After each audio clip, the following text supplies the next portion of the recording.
has issued a severe thunderstorm warning for southeastern Preble County, northeastern Butler County in southwestern Ohio, Warren County in southwestern Ohio, southwestern Montgomery County, until 6:30 p.m. At 5:38 p.m., a severe thunderstorm was located near Trenton, moving southeast at 30 miles an hour. Hazard, 60 miles an hour wind gusts and quarter-size hail. Source, radar indicated. Impact, minor hail damage to vehicles is possible. Expect wind damage to trees and power lines.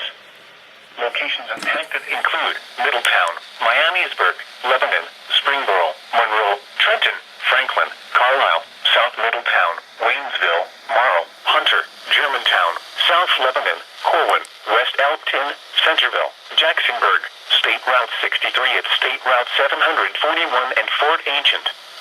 This includes the following interstates: Interstate 71 in Ohio between mile markers 27 and 37. Interstate 75 in Ohio between mile markers 28 and 43.